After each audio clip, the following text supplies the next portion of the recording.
What is going on, nerds of wrestling, and welcome to today's episode of What's Up Wrestler, a podcast by Nerds of Wrestling. I'm your host, Justin Del Rio, and my guest at this very time is Big Trouble, Ben Bishop. Ben, what is up, man? How You are don't you? want to do the whole intro?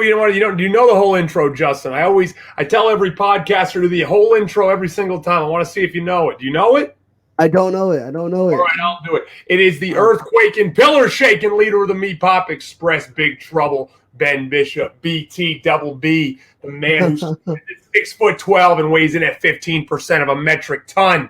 The guy who ain't corporate, but he's always all about the business. And the dude with the shades, because the sun never sets on a cool guy. So next time on, Justin, I'm going to ask you to repeat that verbatim to me and say the whole thing once I come in the studio. Definitely will do that for sure, man. I mean, it sounded better coming from you than it would from me, honestly. Oh, come on. Let's be honest. For the down tree, we're doing a good job. But glad to be here. Thank you for having me on the show.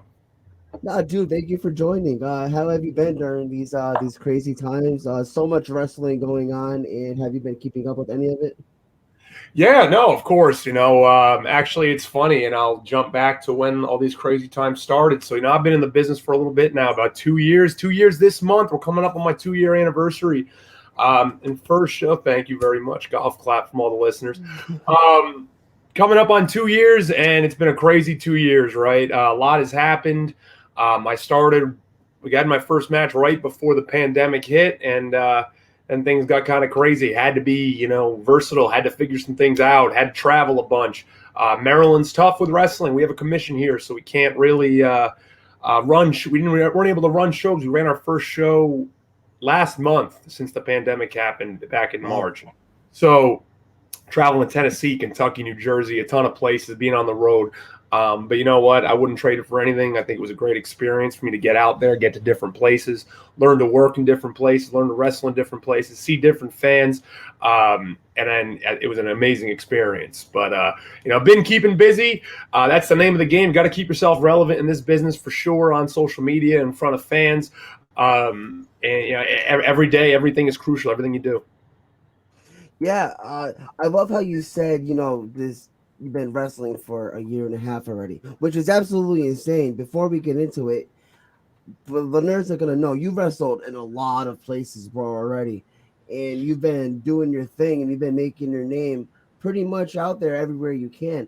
But before we get to know all those promotions, where you wrestled, what got you into wrestling, I got to know, where did the name Big Trouble Ben Bishop come from? Big Trouble. Well, first of all, I am big. I am 6'12", as I said, 15% of a metric ton. Don't worry about doing the math. Just believe it when I say it.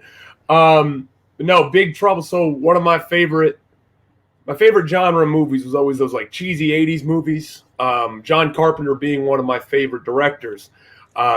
Big Trouble in Little China is one of my favorite movies.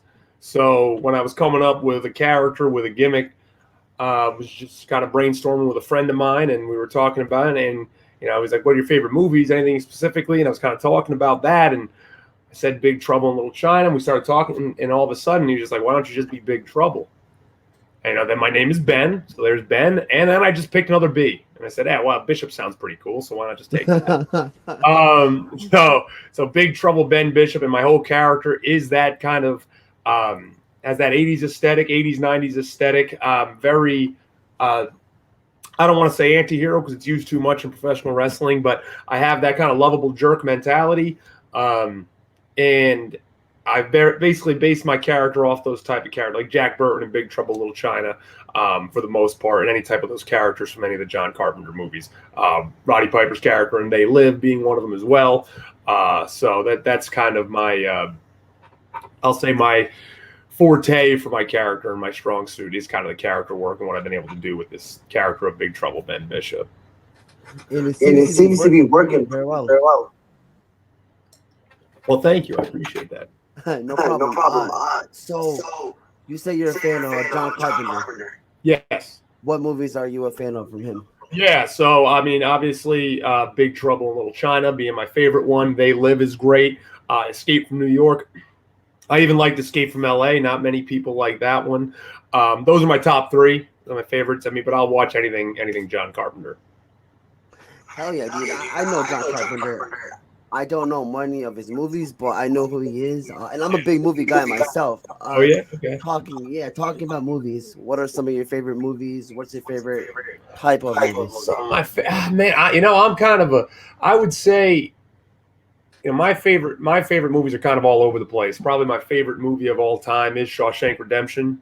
Um, Big Trouble in Little China is obviously up there too, Right. but Shawshank Redemption, Goodfellas, really like a good drama. Always have liked a good drama with good characters, something you can really like sink your teeth into. Obviously, we're coming up to spooky season and Halloween time, so always like a good horror movie as well. Even the cheesy horror movies, those are good too.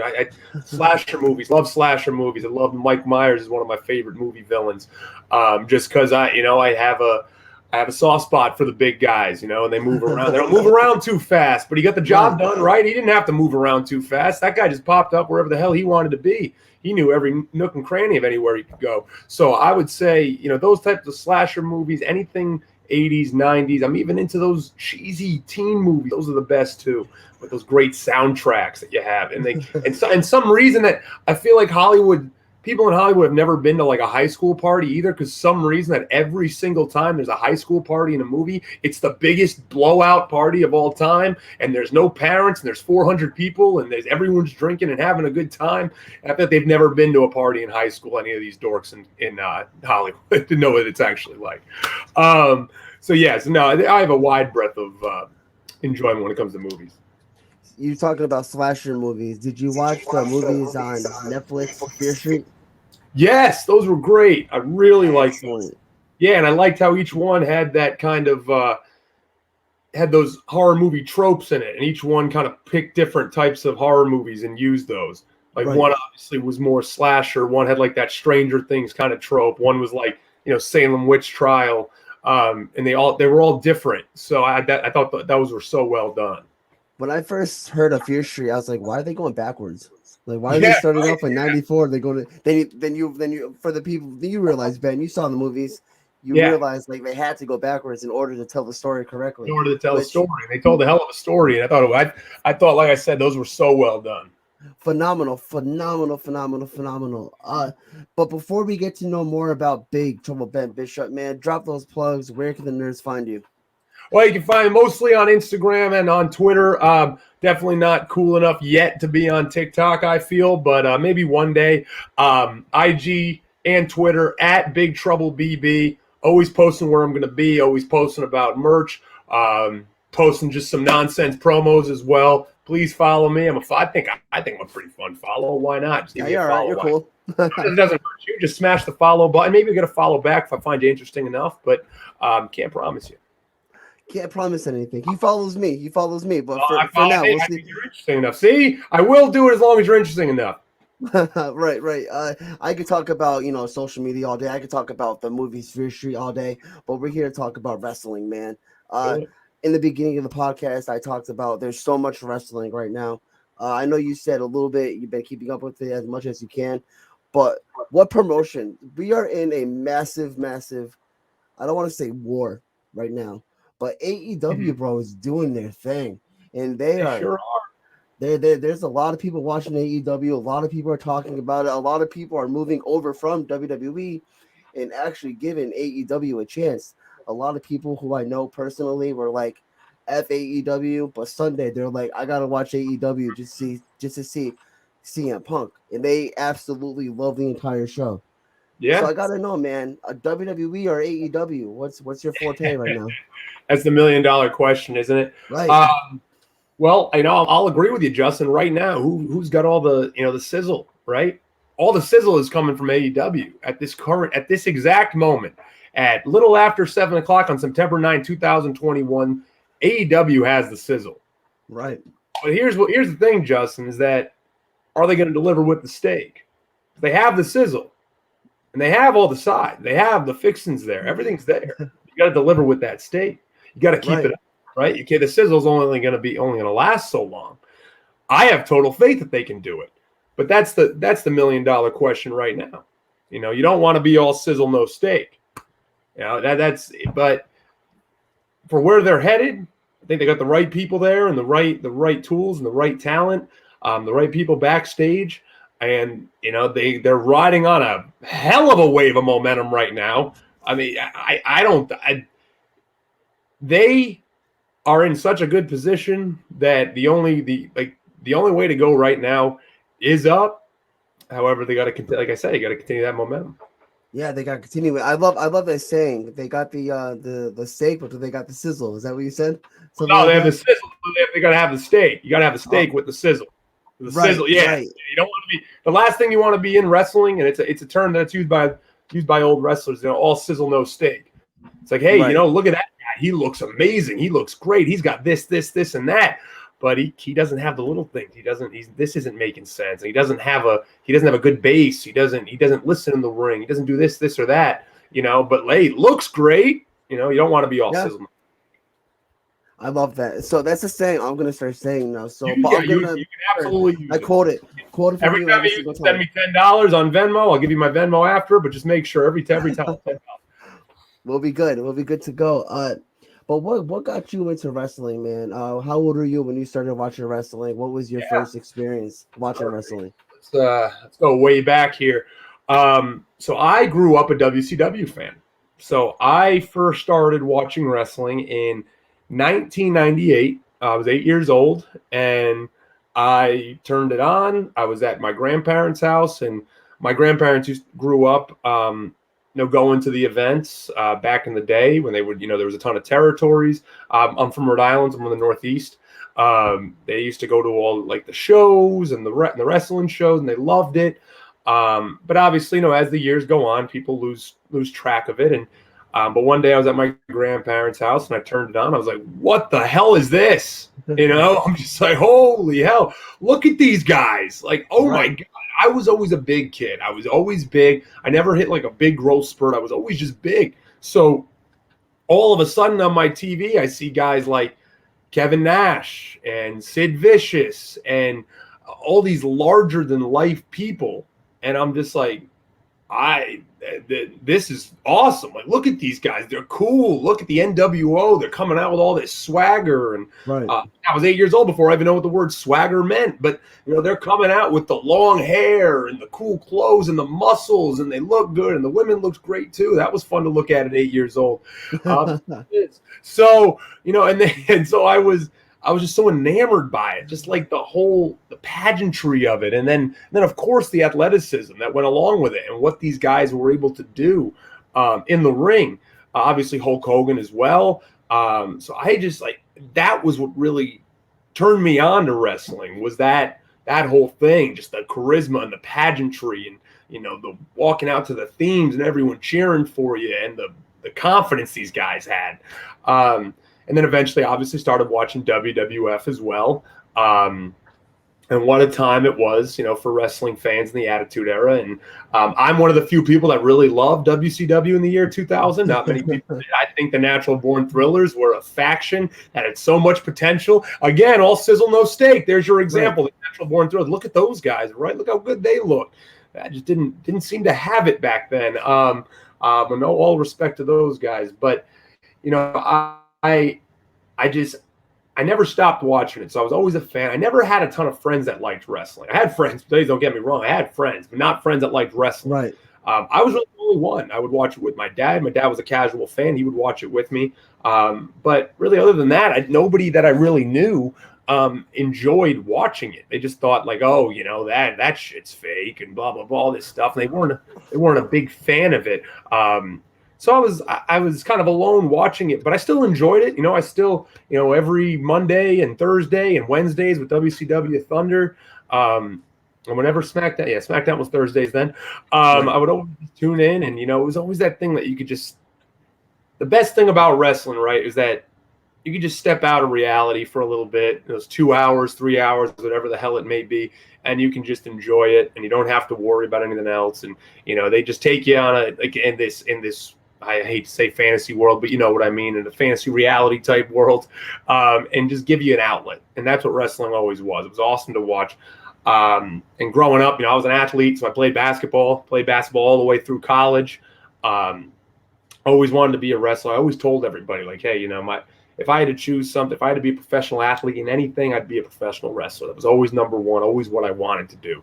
I love basketball. It got me a college education, and I wouldn't trade that for the world either. But if I had to always pick, I'd always want to be a professional wrestler. Played a little bit of Australian football when I moved down to Baltimore. And then eventually I actually went to an event one day in 2019. It was here in right outside of Baltimore. Enzo was actually there. Crime Time was actually there. Rest in peace, Shad. And it was Kelly. It was a great show. And I was just kind of standing there, man. I was standing in the back, just enjoying the show. And usually whenever I walked into an indie wrestling show, it was shout out to Adrenaline Championship Wrestling. That's the show I was at. Anytime I was going to say MCW. I was going to ask if it was MCW, but no, not MCW. ACW. Yep. So I was just kind of standing in the back, hanging out, and people just kept looking at me. And of course, since Enzo was there, as soon as I walked in, people thought I was Big Cass. So they looked real quick, like, wait a minute, who the hell is this? It's like, oh, it's not him. It's just some random tall guy. So I'm hanging out in the back. I'm just trying to mind my own business. I don't want to people to be looking at me. I'm not the show, right? So I want to just I don't want people to keep turning around, looking at me, thinking I'm part of it. Because people kept turning, thinking, he has to be part of this. Like, he has to be part of this show. So I was trying to stay inconspicuous. And I was approached by a wrestler named Magic Mike Madness. And he just started chatting me up, talking to me. He's like, oh, you got to meet Dwayne. And I was like, who the hell's Dwayne? He brings Gilbert over. So Dwayne Gill. And Dwayne is just, and Gilbert is just like, hey, man, you a worker? And I'm like, no, man.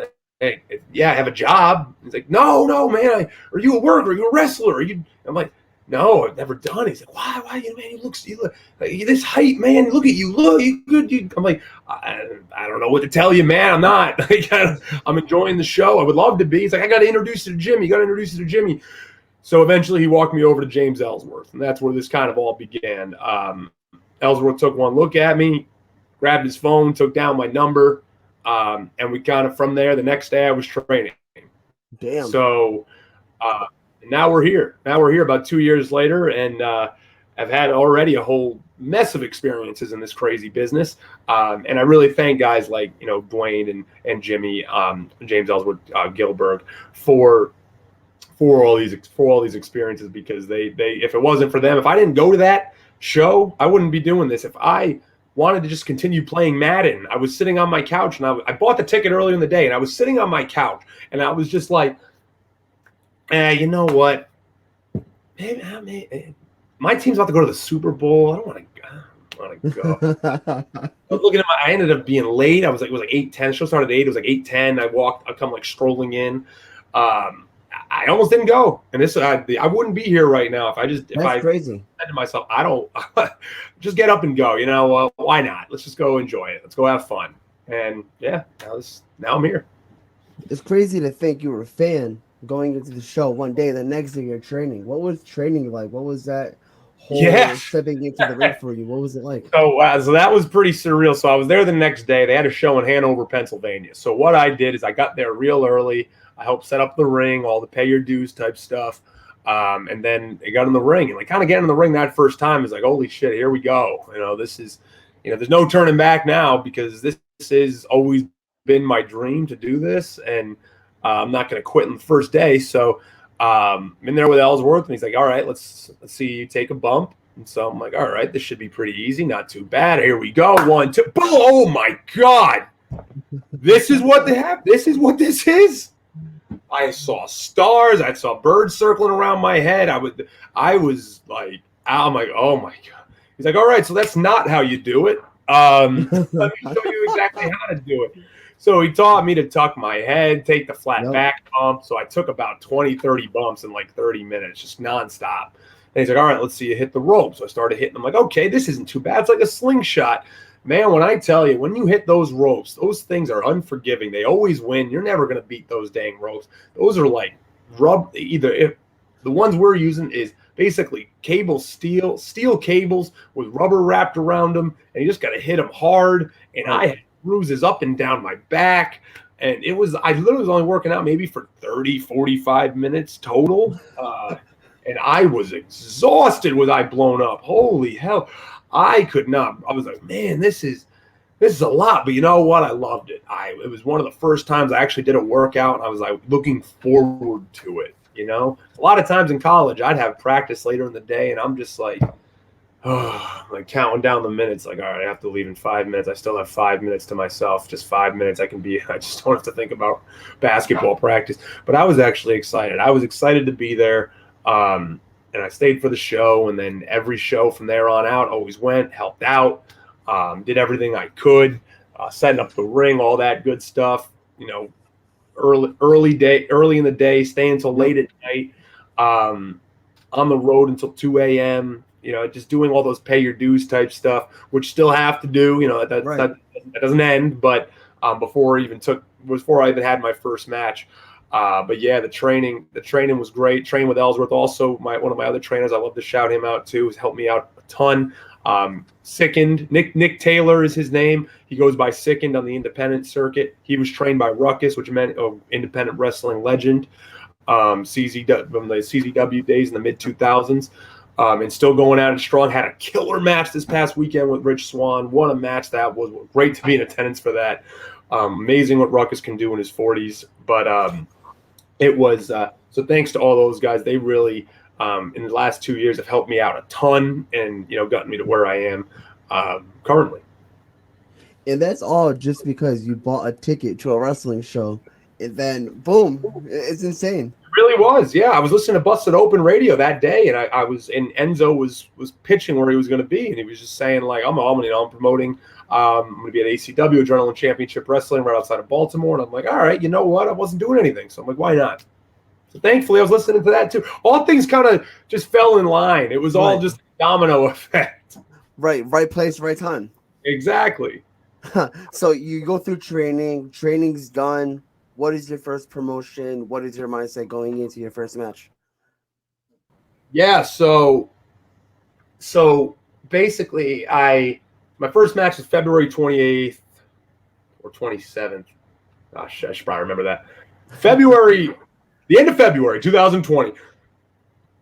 And going into that, I had a ton of family and friends coming down. Well, it was Adrenaline Championship Wrestling here in Baltimore. So Glen Burnie, Maryland, right outside of Baltimore.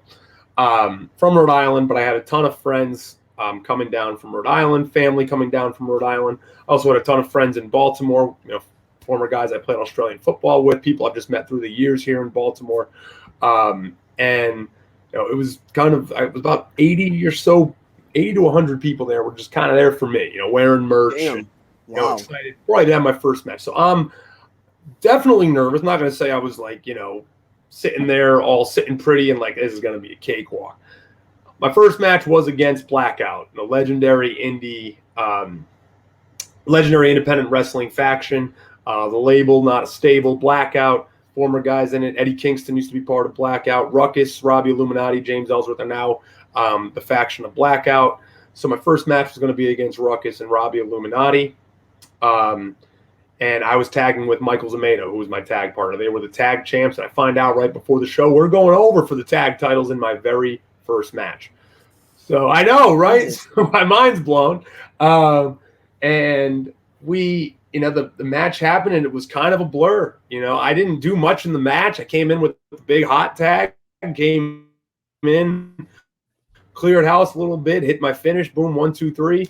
Place went wild. I was probably only in the match for like a minute and a half or so, but it was unbelievable. Top 5 days, nights of my life. It was incredible. It was just such a, watching it back now, I'm like, oh my God, that I look terrible, because I'm like thinking now is like I trained through the years and got more experience. Right. Like, oh, why did I do that? Like, I don't even want to watch it anymore. But just I know the fucking feeling was of that day and just going through emotions. And we were semi-main, and I was there from like 11 to like 12 at night. It was just such a long day sitting in the back. I couldn't go out because I was technically a surprise, even though everyone knew I was there. But it was technically, my coming out. The curtain was a surprise. No one knew when I was going to come out. So it was just such what a day. It was a whirlwind, but it felt like it took forever. But then as soon as it happened, it went by like a blur. It was like waiting in line for a really freaking cool roller coaster, and you're waiting for 3 hours just to get on this dang thing. and then all of a sudden it's over in like 3 minutes, and you're just like, Right. whew, adrenaline up and down, waiting, just the anticipation was killing me. But it was, like I said, awesome day. Loved it. Don't really want to watch the match back anymore because it kind of garbage in it, but it was really cool. And then that none of that mattered. None of that. No one cared. No one was looking at it like, oh, hey man, you didn't, your shoulder block wasn't as snug as it should have been. Like, no one was saying that to me. Everyone's like, hey man, that was fun. That was what it needed to be. Let's move on and keep working from here. That must have been something like to the fans watching who are like hardcore fans, like, yo, who's this guy? Like, he just won this title. Like, what the hell? No, I definitely stand out, being my height, and a lot of fans there were just like, who the hell are you? And so I gained new fans, and now, unfortunately we had to close up shop for about a year and a half at ACW. But now we're back rolling again. We've had 3 shows in the past month, all around Maryland. So we are back to rolling again. We just sold out a room in Glen Burnie, Maryland. Sold out a house there, and that was a show. We had Rich Swann at the top of the card, and we're really, what we're doing right now is special here in Maryland, and trying to bring wrestling back, because there's not a lot. Like I said, there's a commission, so not a ton of promotions here in Maryland. There's MCW, they're doing their thing. We're doing our thing at ACW. And there's a few others scattered about. EWA as well is doing their thing. So we're trying to do as much as we can to keep wrestling. And what's good for us right now is that wrestling's in a little bit of a boom period. Like I said, a lot of sizzle. We want to deliver that steak now. Right. When COVID hit last year, how were you able to kind of keep such a positive mindset? Because it took a damper on a lot of people. Yeah, I mean, it was almost, it was kind of like bittersweet, Justin, honestly. Like, I mean, I shouldn't even say it was sweet at all, but it was bitter. But I was like, hey, you know what? I try to be an optimist. I can't say I'm always an optimist. I'm gonna be a realist also. So there's wrestling. I'm gonna make another connection to a roller coaster, but wrestling there's a lot of hills and valleys. There's ups and downs, and I was really relatively new, and I'm like, all right, what can I do now? What can I do? There's no shows. It's not good. There's nothing I can do about it.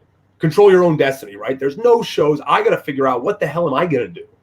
Because I'm not going to sit here and feel sorry for myself. A ton of people did. I know a lot of people that did. And you know what? That's fine. That's their own prerogative. But I wanted to feel like, all right, what can I do? So I started, working on promos, started training a little bit more.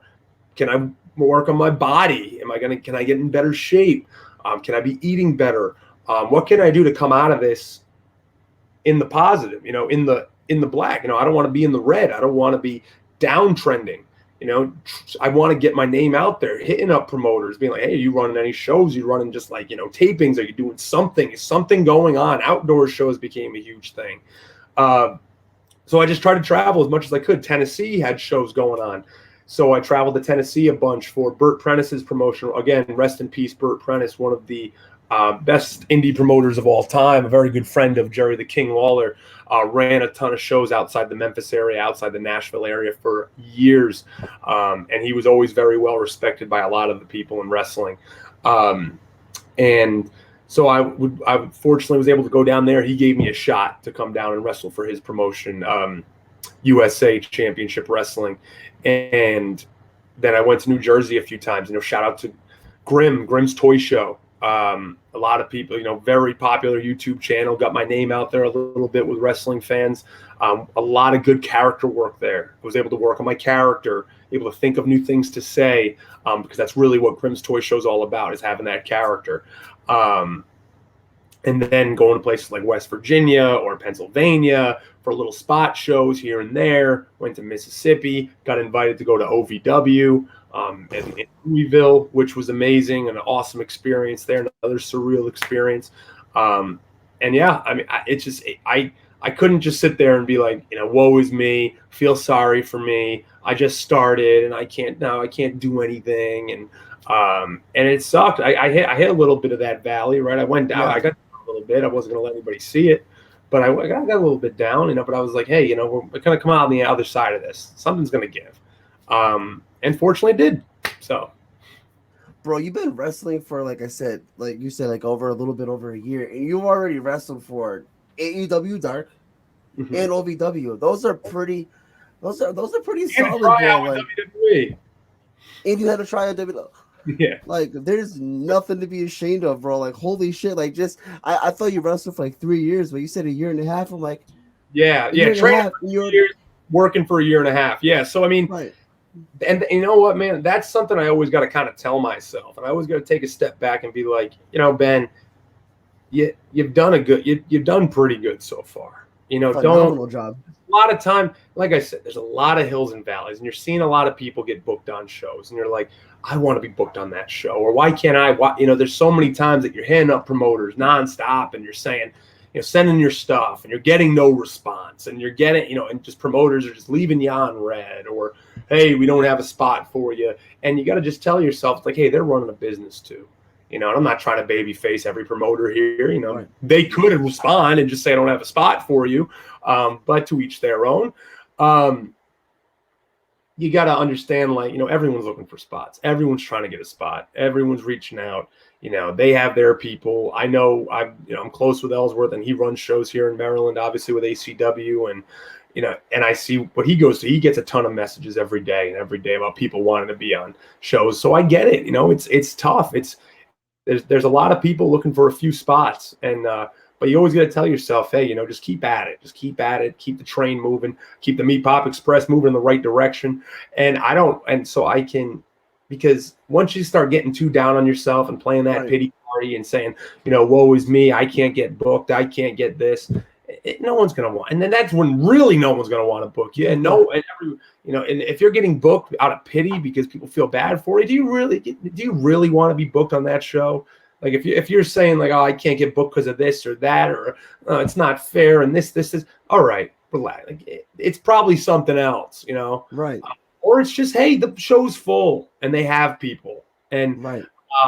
it's such a good time in wrestling, but also for some indie people, it can be tough because a lot of guys are getting released, a lot of NXT guys, a lot of promoters are looking to them, and so now where's the money going?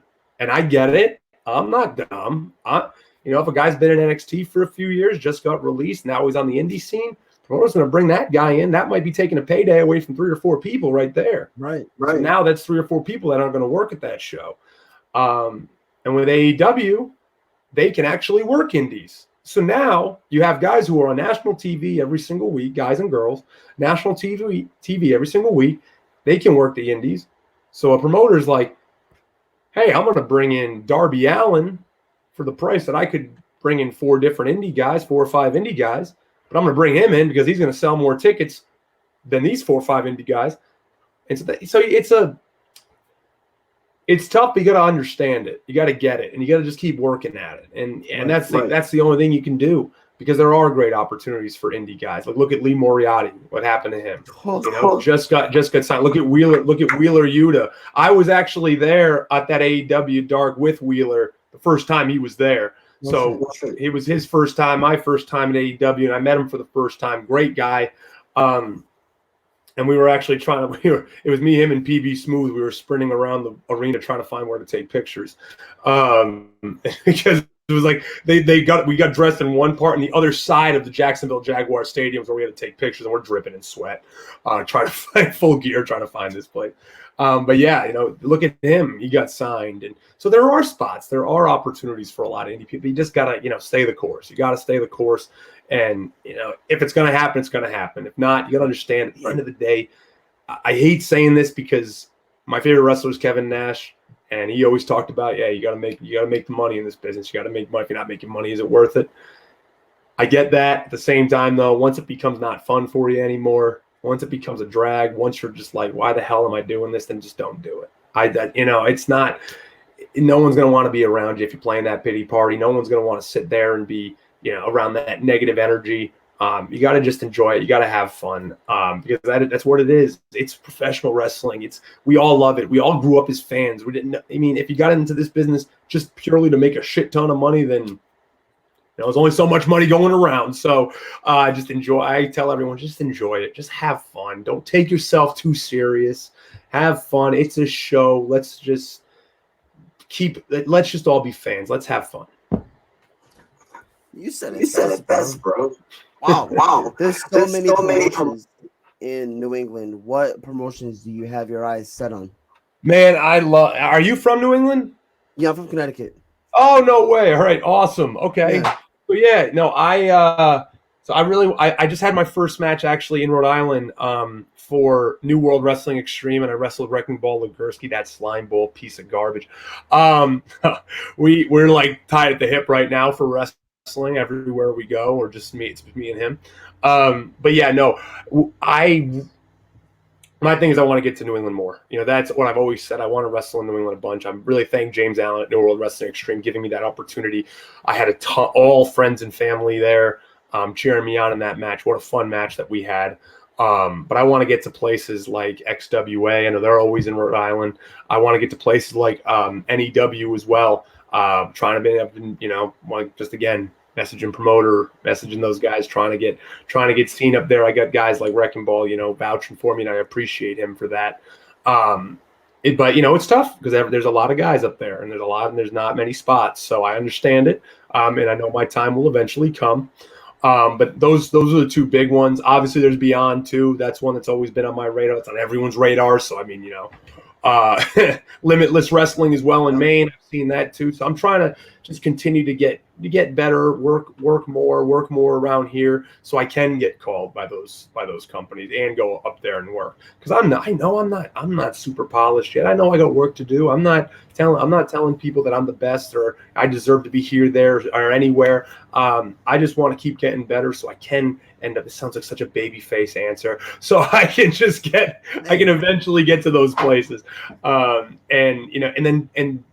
able to produce at those places. Because if I go there and I shit the bed and I lay an egg, that sucks, and I don't want that to happen. But I know that I see the guys on those rosters, and they're great wrestlers, and I know I can. I want to get to that point. I can keep up with them, and eventually, make my name in the New England scene. At the end of the day, where you're not getting booked in these shows, do you go to the shows to help out, like just to put your name out there? Yeah, I've definitely done that. I've done that with a few shows. It's if there's shows that were. If it does make sense, because the other thing, Justin, is that you want to make sure that there's a balance with everything. So I am married, I have a wife, and I want to make sure that I'm, also spending time with her. So when I get booked a lot of places, I can't always just say like, oh, I'm going to go. I'm 31 years old, so I'm not a young guy. I have responsibilities. I have things I got to do. I can't just go to every show that's out there. I try to go to shows just to get my name out there a little bit more, and I love to. It's just hard when I do get booked at other places, and I'm already like, hey, I'm going, 3 out of the 4 weekends in the month, and this other weekend that I'm open, I'm just going to go to this show that I'm not even booked on.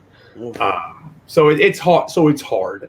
But I definitely am planning on doing that, especially with NEW. I would like to go to one of their shows eventually, maybe make a weekend out of it, go home and see some family and, do a few things there. So I do eventually want to do that. And I think everybody should. If you can do it, do it. Because that's the best way to get in front of promoters, because emails are just if you just keep sending emails, that doesn't really work out. So, that's something I do want to start doing more of, though. It seems like you got a lot of goals, man. It seems like you know what you're doing, and I wish you nothing but the best of luck, man. Thank you. I want to say thank you so much for coming on the show today. Dude, thank you for having me. I think you're doing a great job as well, Justin. Everything you're doing. Thank you. Thank you for being such a fan of professional wrestling too. And because you know what, we need more fans like you. I'm going to put you over for a second. I see everything you post. I see all the stuff you do with Nerds of Wrestling. Keep being a great fan, a positive fan. We need more positive fans. Not everybody that thinks that they know everything. Right. It's some people just like to enjoy it, and that's the thing I always talk about. Is just, enjoy it for what it is. From a wrestler to a fan to anybody that's involved in wrestling. It is what it is. It's show business, baby. It's just you gotta just enjoy it. You gotta take it for what it is.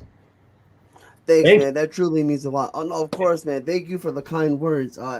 Ben, I wish you nothing but the best of luck. Sorry, slurring words, but the best of luck there, man. I hope to see you at a show sometime, and I hope to meet you, man. Yes, absolutely. Coming up, let's see what I got coming up.